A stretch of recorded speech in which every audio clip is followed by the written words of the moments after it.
Empezamos con el tema de hoy, un tema muy bonito. Se llama, o lo titulé, Profecías, Mentiras o Verdad.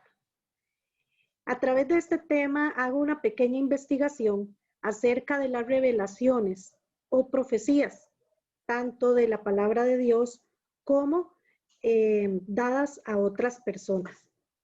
No pretende ser exhaustivo ni tener toda la verdad, pero sí ser investigativo y ponernos a pensar y a meditar en todo esto. Definición de la palabra profecía.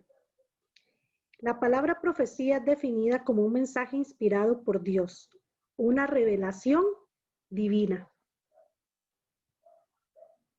Qué bonito. Palabra profecía es un mensaje inspirado por Dios. Recordemos que la Biblia es toda una profecía en sí y es inspirada por Dios, es una revelación divina. Entonces no tenemos ninguna duda de esta revelación divina porque, dicho sea de paso, se está cumpliendo, la vemos cumplirse en nuestro diario vivir, la hemos visto cumplirse desde el pasado y vamos a corroborar a través de la cita de Segunda de Pedro, capítulo 1, verso 21, lo que dice la palabra acerca de ella. Dice, porque nunca la profecía fue traída por voluntad humana, sino que los santos hombres de Dios hablaron siendo inspirados por el Espíritu Santo. O sea, que la profecía escrita, la palabra de Dios, no vino por voluntad de hombre. Fue escrita por hombres, pero fue inspirada por Dios. Y vemos cómo se ha cumplido a lo largo de todos los imperios que han gobernado la tierra, mencionados en el libro de Daniel, citados en el libro de Apocalipsis. Hay evidencias de la palabra de Dios, evidencias científicas y en cada una de las esferas de conocimiento o ciencias humanas. Y es verdad. Pero ¿qué pasa con aquellas profecías o palabras o revelaciones que Dios le da a una persona extrabíblicamente? Bueno, la Biblia también nos da ciertos lineamientos para que nosotros podamos identificar, pesar este tipo de palabras. Y entonces vamos a ir en la palabra al libro de Amós. Amós capítulo 3, verso 7. Y vamos a leer lo que ahí nos dice. Amós capítulo 3, verso 7, dice la palabra. Porque no hará nada Jehová el Señor, sin que revele su secreto a sus siervos los profetas. Qué interesante, que aquí la palabra nos dice que el Señor, Dios Todopoderoso, antes de hacer sus planes, su proceso para con el planeta, para con el hombre, lo va a revelar sus secretos, va a revelar a sus siervos los profetas. Eso es lo que nos dice la palabra.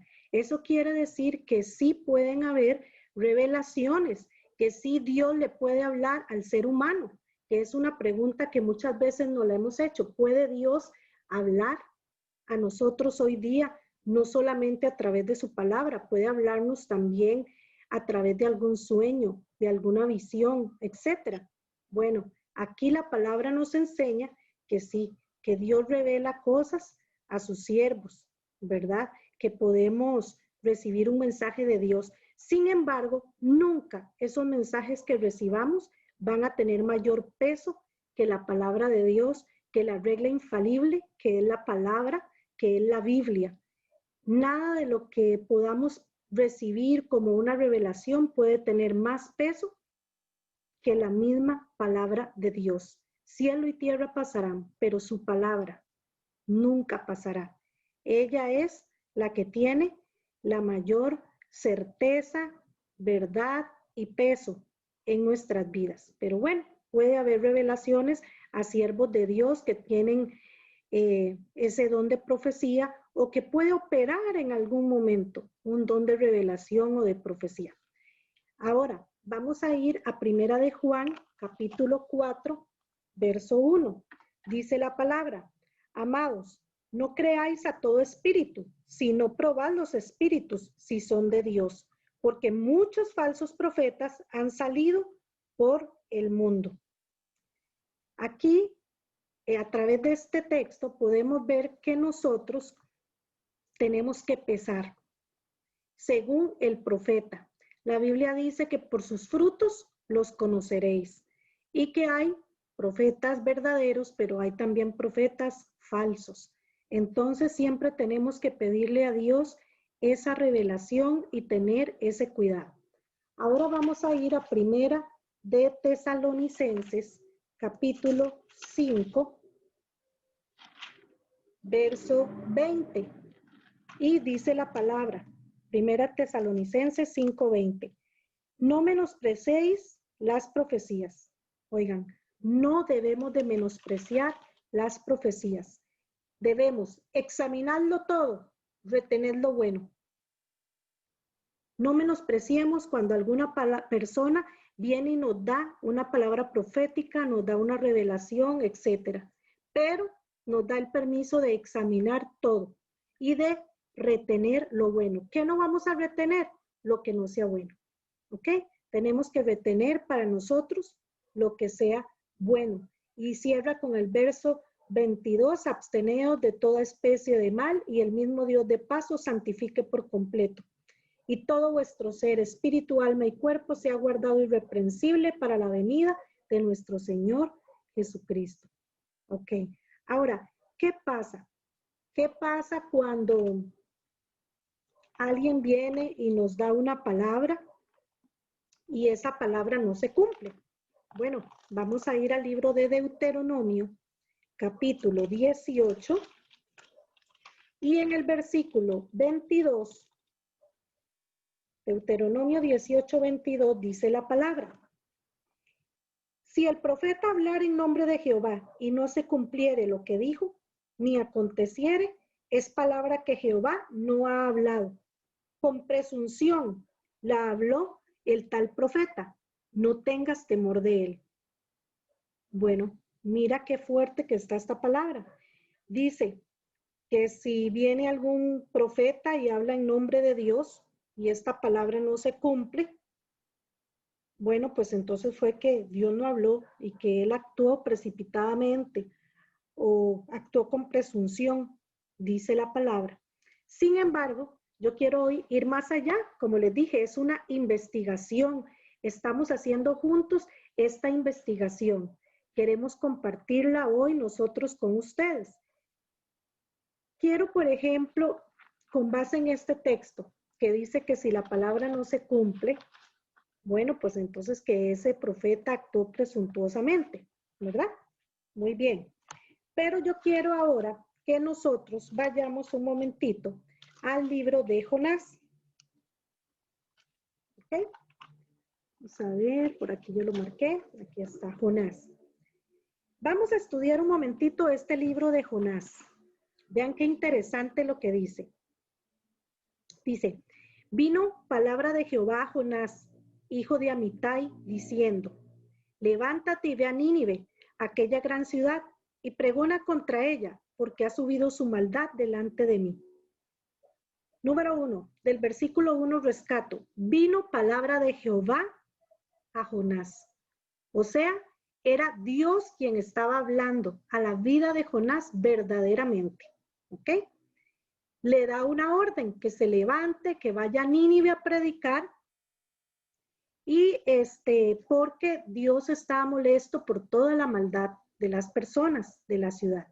Vemos en el versículo 3, y Jonás se levantó para huir de la presencia de Jehová a Tarsis y descendió a Jope y halló una nave que partiría para Tarsis y pagando su pasaje entró en ella para irse con ellos a Tarsis lejos de la presencia de Jehová. Oiga lo que hizo Jonás. En vez de obedecer a Dios, dice que Jonás huyó. Él se levantó para huir. Ahora, si Jehová le habló, ¿por qué Jonás huye? ¿Por qué Jonás no quiere llevar el mensaje a Nínive? Bueno, al final vamos a lograr encontrar una respuesta. a esta actitud que tuvo Jonás. Pero vamos a seguir analizando todo lo que pasa y en el versículo 1:12 dice que, bueno, vino gran tempestad en ese barco donde se metió Jonás y después echan las suertes y le cae a él, los marineros lo interrogan y al final en el verso 12 Jonás responde, tomadme y echadme al mar y el mar se os aquietará, porque yo sé que por mi causa ha venido esta gran tempestad sobre vosotros. Y aquellos hombres trabajaron para hacer volver la nave a tierra, mas no pudieron porque el mar se iba embraveciendo más y más contra ellos. El mar estaba bien enojado. Entonces clamaron a Jehová y dijeron, te rogamos ahora, Jehová, que no perezcamos nosotros por la vida de este hombre, ni ponga sobre nosotros la sangre inocente, porque tú, Jehová, has hecho como has querido. Y tomaron a Jonás y lo echaron al mar, y el mar se aquietó de su furor. Vemos aquí lo que fue necesario. Dios estaba enojado por esta huida de Jonás, trajo esa gran tempestad, lanzan a Jonás al agua, y en el agua termina en el verso 17, pero Jehová tenía preparado un gran pez que tragase a Jonás. Y estuvo Jonás en el vientre del pez 3 días y 3 noches. Ok, entonces termina Jonás en el estómago del pez, pero después en el versículo 10 del capítulo 2 dice, y mandó Jehová al pez y vomitó a Jonás en tierra. Manda el Señor a ese gran pez que vomite a Jonás en tierra y inmediatamente en el capítulo 3 vino palabra de Jehová por segunda vez a Jonás diciendo, levántate y ve a Nínive, aquella gran ciudad, y proclama en ella el mensaje que yo te diré.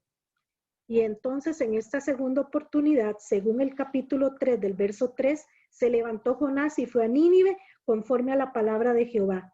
Y era Nínive, ciudad grande en extremo, de 3 días de camino. Ok, Jonás va, es vomitado por el pez, llega a Nínive, empieza a predicar, él decide obedecer a Dios y llevar el mensaje. ¿Qué pasa en el versículo 5? Dice, y los hombres de Nínive creyeron a Dios. Ya qué importante. Llegó este hombre con un mensaje, mire, Nínive va a ser destruida. Era un mensaje fuerte lo que llevaba Jonás. Al cabo de aquí a 40 días, Nínive será destruida, dice el verso 4. Y dice que estos hombres creyeron a Dios y oiga, no solamente creyeron, dice, proclamaron ayuno y se vistieron de cilicio desde el mayor hasta el menor de ellos.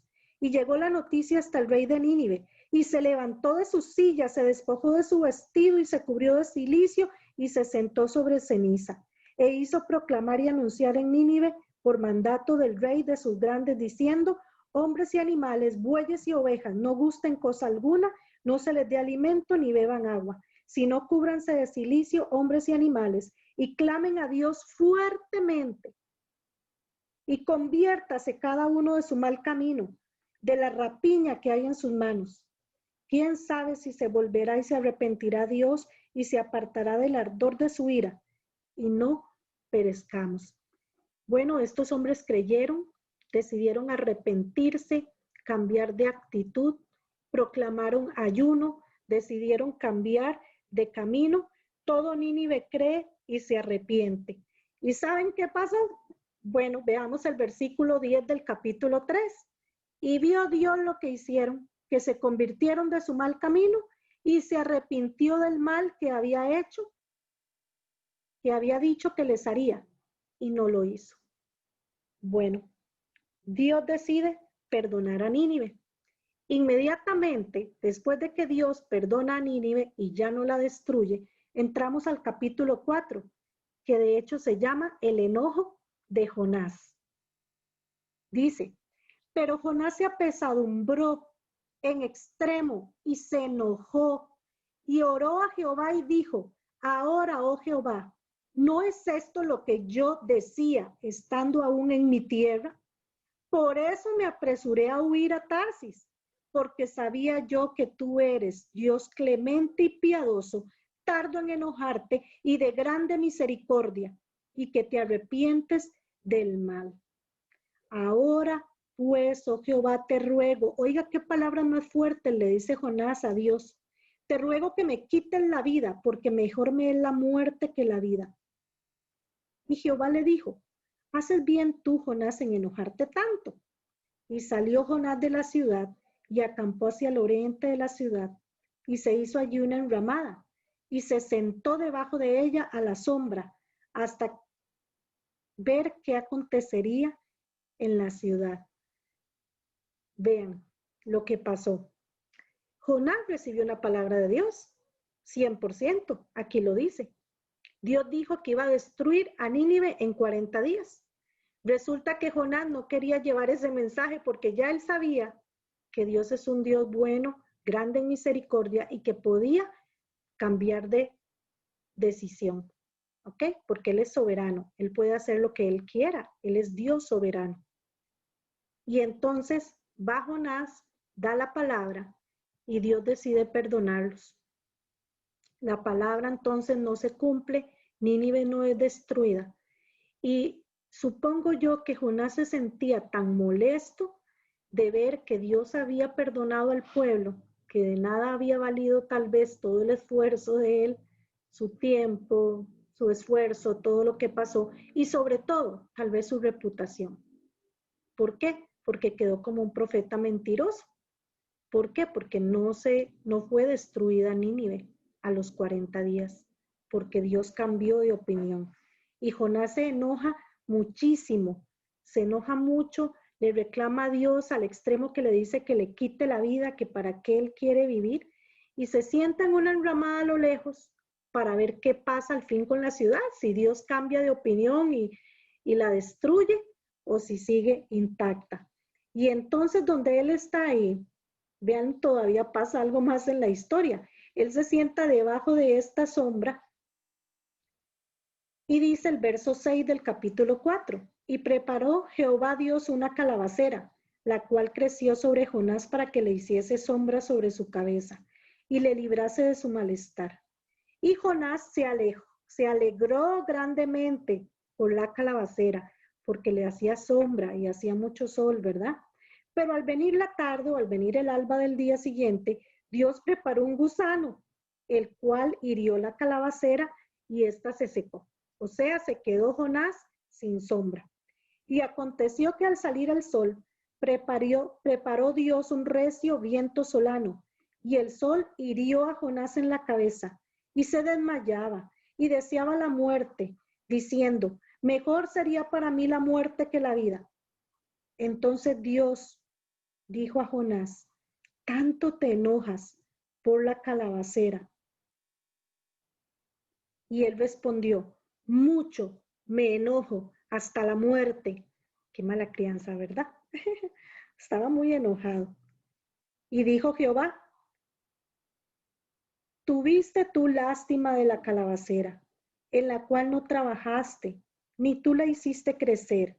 En espacio de una noche nació y en espacio de otra noche pereció. Y no tendré yo piedad de Nínive, aquella gran ciudad donde hay más de 120,000 personas que no saben discernir entre su mano derecha y su mano izquierda, y muchos animales. Bueno, podemos ver acá cómo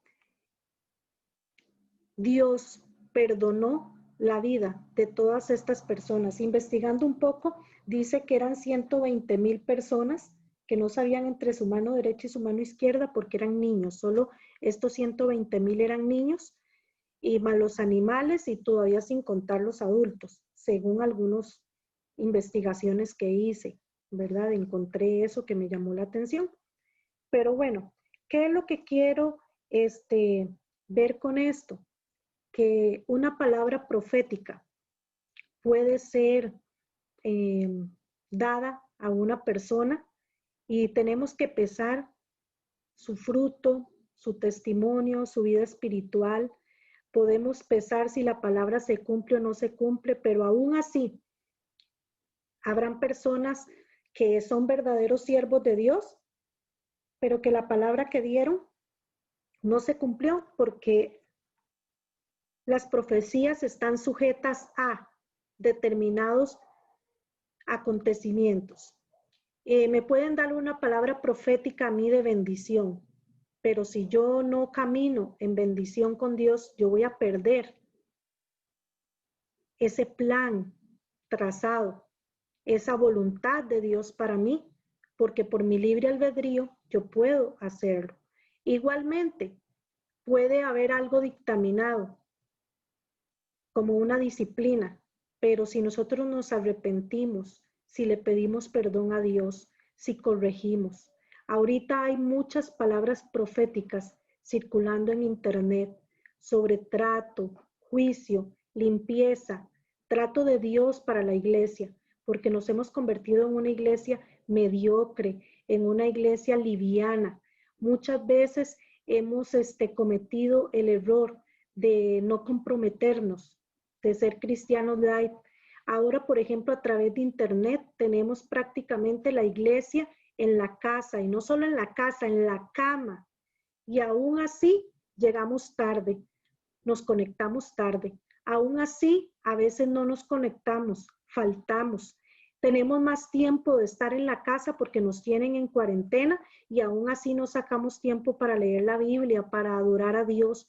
En realidad, todo este trato, todas estas palabras proféticas que circulan ahorita en internet, la mayor parte coinciden en algo que es para limpiar la iglesia del Señor, porque la iglesia está dormida, porque hemos perdido la prioridad de nuestro existir, que es Jesucristo.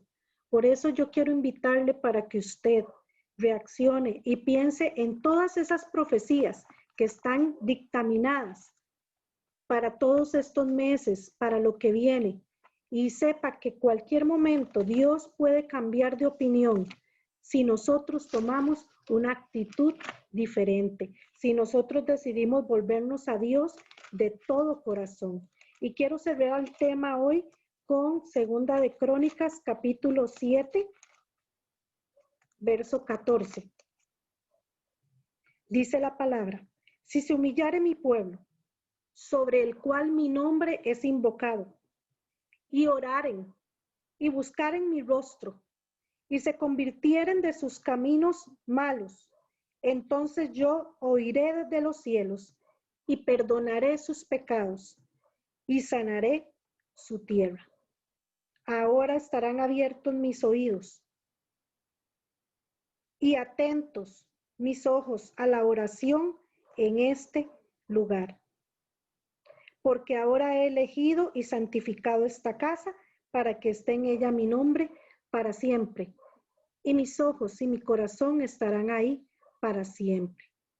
Entonces, vemos aquí, dice: si se humillare mi pueblo que invoca mi nombre, si se humilla ante mí a orar y buscaren de mi presencia y se apartaren de su maldad, desde los cielos yo he de escucharles, les perdonaré y su tierra sanaré de todo mal. Dios puede cambiar de opinión porque Él es un Dios soberano. Una profecía, una revelación, una palabra profética, un sueño puede cumplirse o no, dependiendo de esa soberanía de Dios. Por eso creo que hoy es tiempo no de medir tanto, tal profecía será verdad o será mentira. Mejor metámonos y busquemos con amor, con deseo, esa presencia de Dios. Busquémoslo hasta como buscamos el oro, como buscamos la plata, como buscamos el dinero para vivir cada día. Busquemos su presencia. Y entonces Él vendrá y sanará nuestra tierra. Yo quiero invitarle para que usted haga conmigo esta oración donde le pedimos a Dios el perdón de todos nuestros pecados, de nuestras faltas, de nuestros errores, y que Él nos limpie de toda maldad.